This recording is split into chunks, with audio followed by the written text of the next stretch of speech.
Welcome back to another episode of Lost in the Farmer's Market Garden Shorts. This is a winter episode and it's being shot out in the lab because that's about as close to nature as we're going to get for the moment. 4 or 5 of my fields are flooded with that lovely winter storm that came through, and we didn't get any snow in Fayetteville, but we got a lot of rain. The Cape Fear River is swollen. It's swole. Dummy thick. But anyway, today we're talking about plant-mania. And I have 2 examples of plant-mania, but we're going to get into the details. Now, plant-mania is usually what happens when gardeners, botanists, enthusiasts of the all things green find out that a new species of something exists, and it does something that they've never seen before. Now, the most famous plant-mania is the Dutch tulip mania, which lasted between 1636 and 1637. At that point in time, fortunes were gained or lost on the whimsy of a simple little bulb, the tulip. Now, the tulip is a distant relative of the onion family, and to the point that the bulbs can be mistaken accidentally for onions. So, if you don't know any better, and you've really never inspected an onion. There is an anecdote about a sailor being fined for accidentally eating a priceless tulip bulb. I don't know how true or false this is, but it is an interesting story explaining the difference between those wrapped up in the mania and those who are not. Now, mania is a Greek word meaning basically craziness. No other way to put that. What's interesting is that there are other plant manias that happen, like the search for a true blue rose, which is physically impossible unless you do some gene editing in the lab to bring out certain color pigments that represent blue as close as possible. In the recent years, we've managed to make that sort of happen. But, speaking of real plant obsessions, the orchid delirium, which started roughly in the 1800s and is still a problem now, is the hunt for rare and exotic orchids. Now, I'm not a fan of orchids. I understand that flowers are pretty, and they're an interesting biological life form, and in fact, one of our most present seasonings comes from an orchid. The vanilla bean is from a species of orchid. Okay. But orchid delirium is still a thing for people with a lot of money. Prize specimens can go for hundreds, maybe thousands of dollars, depending on what they are, and the search for a true black orchid was only recently satiated within the last decade or so. But just think, 1800s to the last decade, people sought a true black orchid for that long. That's some serious obsession. That's generational obsession. But I got a fever, and the only cure is spending more money, such as it may be. I should also point out that there is still a trade in a plant called a cycad, which is a prehistoric plant. You would know them best as the ones you see in the nursery. Its most common representative, the sago palm, which isn't a palm, actually. Sago palms are a plant that has a male and a female, and you'll know when the flowers come out once it's mature, which could be 60 years down the road if you get a small one. They're perennial in the ground here in North Carolina, in Fayetteville, in Zone 8A. But entire fortunes have been traded to get these plants, rare and unusual forms, because they're prehistoric fossil plants, basically. In fact, they have been hunted in the wild to a level that there are 3 examples in a national park somewhere in Africa, and I can't remember the exact country offhand, where they're 3 males, they're referred to as the 3 bachelors, there's a fence around them and armed guards. Think about that.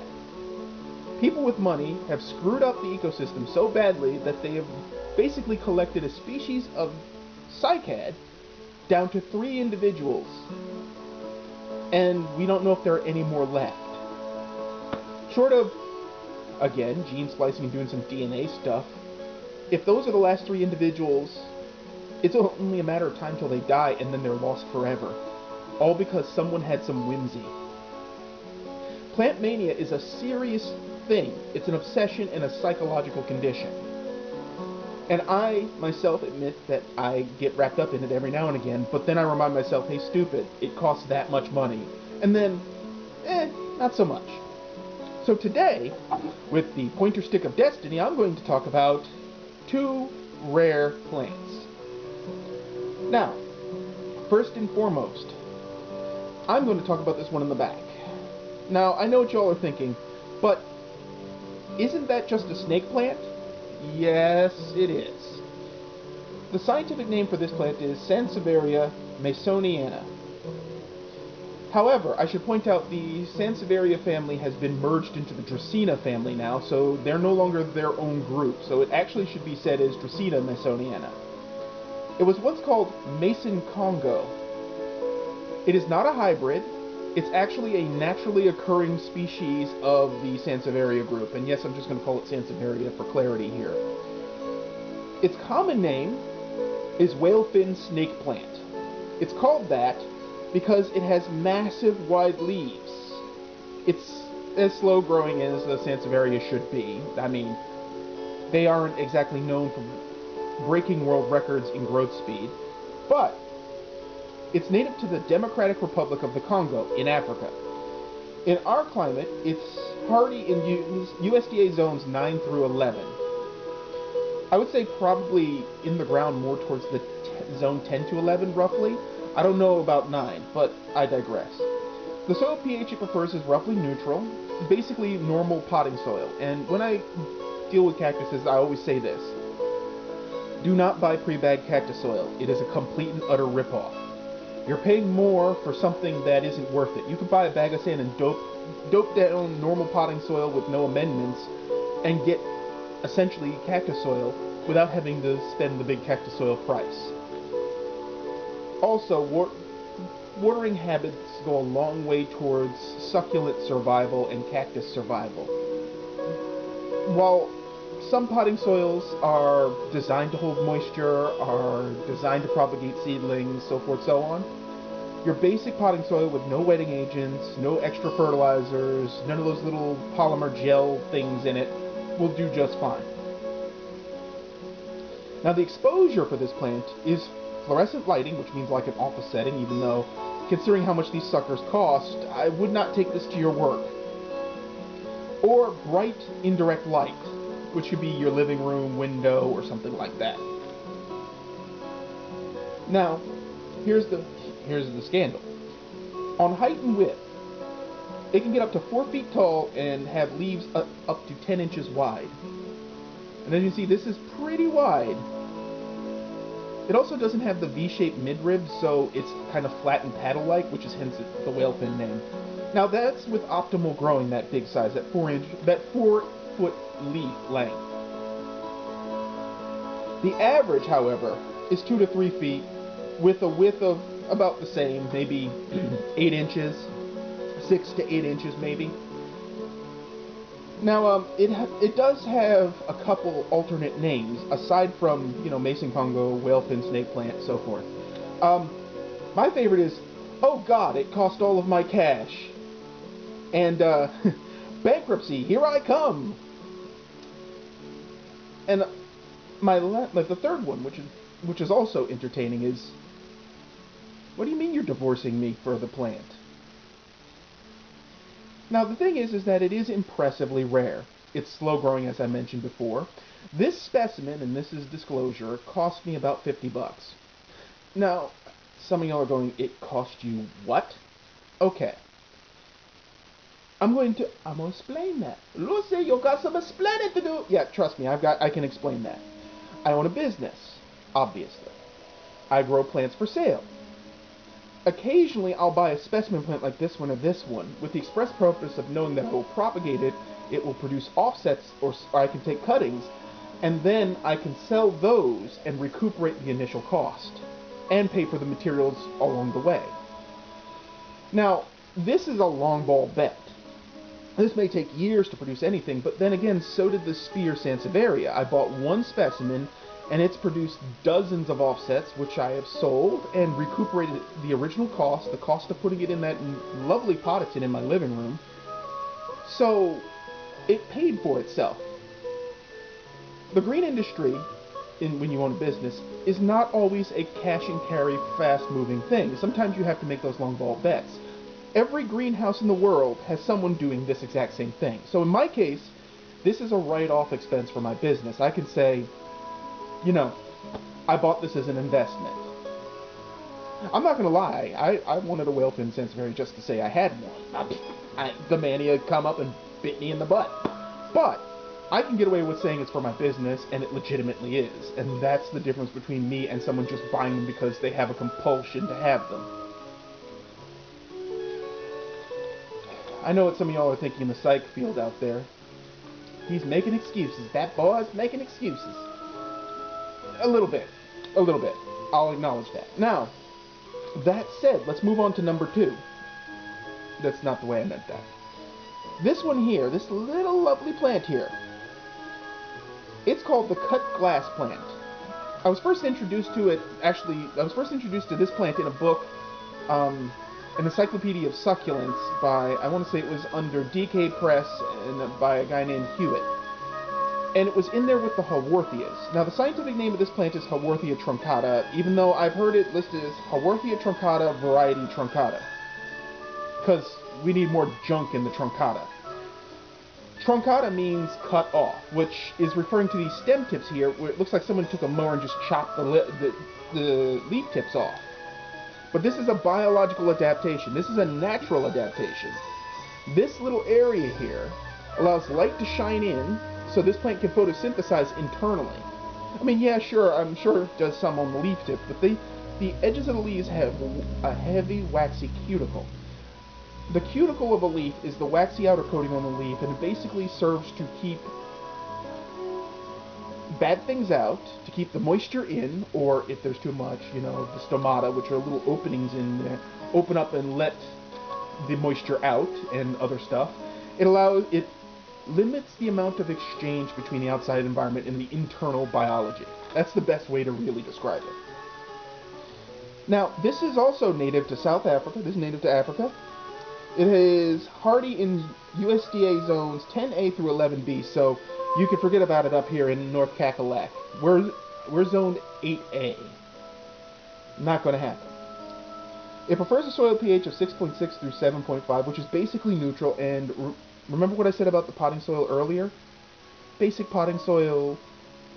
I'm going to cover the watering at the end of this. We'll get to that in a second. Its exposure is bright indirect. Dull surprise. The maximum height is 5 inches, and the maximum width per plant is 4 inches. As you can see, you know, I mean, there it is. It has a secondary name. Horse's teeth. Now, I don't know what kind of weird horse they're looking at that has teeth like this, but you need to get that horse to a veterinarian and perhaps your horse is possessed. But that's what its other name is. Okay. Now, personally, I like to call it, well, there goes my beer money.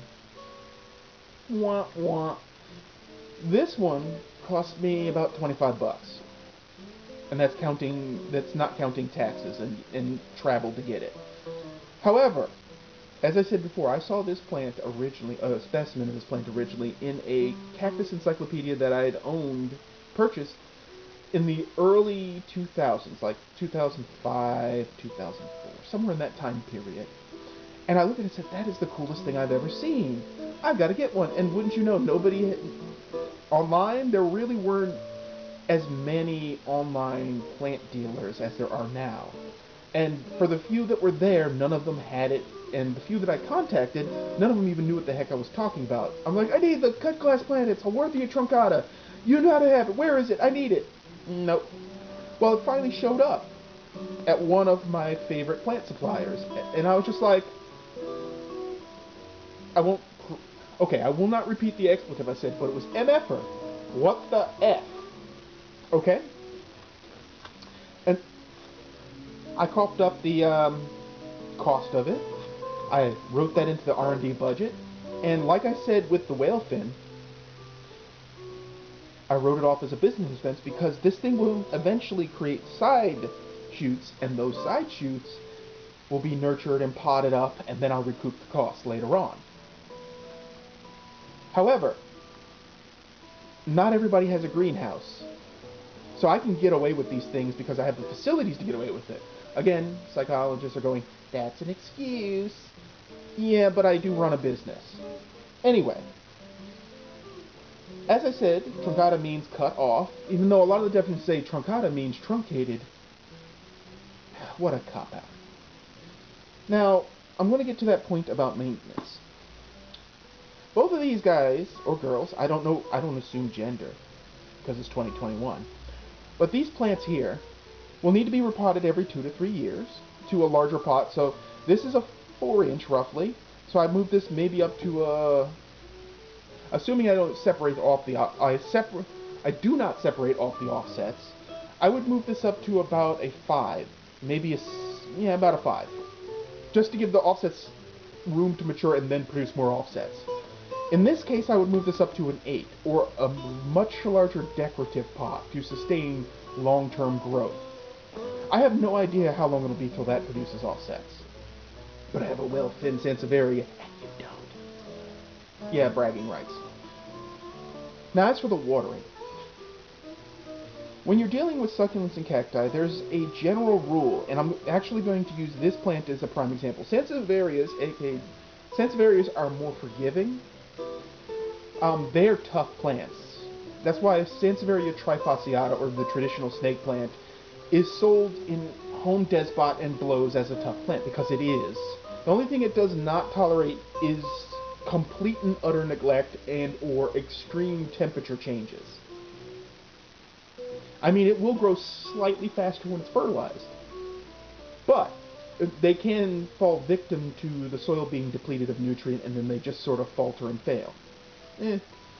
But when it comes to watering, the best rule of thumb for dealing with succulents and watering is this. Water when dry, but don't let it go so long that the soil has trouble keeping the moisture. So like, if you've ever seen a soil in a pot that's so dry that the water just runs through and doesn't really stick around, if you've gotten it to that point, you have a problem. That's when you actually have to take the pot of soil and the plant and put a watering tray underneath it and drench it, and then you might have to repeat that process 1 or 2 times to get the soil actually moist. You don't want to get it there, but you do want to get it to a dry state. Now this right here, see how it's nice and crusty, this soil? That's dry enough to water. It was watered a day or 2 ago. Gently. But and again with the soil, so watering needs to be done sparingly, especially during the winter. The winter is usually a dormant month for most plants, and they, they're, even though they might have foliage, they're essentially dormant. They might be still doing gas exchange, but, or if they go into full dormancy, the roots might be growing, but you see no top growth, no leaves. That's what trees do, deciduous trees do. Just because it looks dead doesn't mean it is dead. Dormancy is a way of a plant actually expanding its growth. Just because you don't see the growth doesn't mean it isn't there. So with succulents, like I said, in the winter, you want to keep them on the dry side. Same with cacti. You want to water sparingly, but you do want to water perhaps maybe once a month. It's a fair amount. Now the Sansevierias will tolerate more because, Sansevierias don't care to a certain extent. I wouldn't go more than once every 2 weeks with a Sansevieria. With the Haworthias, water when dry, specifically, and you're going to have to stick your finger in the soil and figure that out. Now, this particular Sansevieria is interesting in that its biology is such that it actually has a dormant period in the dead of summer when the sun is at its hottest and the temperatures are highest. And this is a biological adaptation to survive difficult environments. Just like these little windows are there to reduce the surface area that's battered by the sun, that it has a summer dormancy, and its primary growing periods are the spring and the fall. Winter is a dormant period too, but it's less so than summer, or possibly equal, depending on which literature you go to. So, spring and fall. And for both of these, when you do a fertilizer, I recommend a mild fertilizer. Too much fertilizer, and certain succulents and cacti respond with massive amounts of overgrowth, which is, in the long term, unhealthy for the plants. And so, that summarizes plant-mania and 2 examples of it, and me spending way too much money involved with my business. And I believe that covers our topic for today. So, in our next episode, I'm going to show you a collection of Haworthias, of the like you've probably never, some of which you've seen and some of which you've never seen, including the, I think it's rare, I hope it's rare, I've never seen another like it, the Dragon Haworthia. I've talked about it at the market and what the mother plant looks like, and now you're going to get to see it on film. So, if you enjoyed this video, hit like or subscribe, leave a comment, say, I like this video. If you have any questions, just type them in the comments. Hit up the blog. I'm going to be doing an episode, I've already written it up, give or take, and done photography, but I have an episode about how to deal with frost damage and or rot in succulents and or cacti. The specimen is a sunset aloe, and I think it took frost damage, and the frost damage started to go necrotic, which means it started to rot, and it was in jeopardy of killing the plant, because it was very close to the core stem. So, I treated it. The plant specimen is actually doing really well. It's over there on the grow tray, looking all fabulous and whatnot. So, that's all we got for today. As always, folks, keep them growing, and thank you for watching.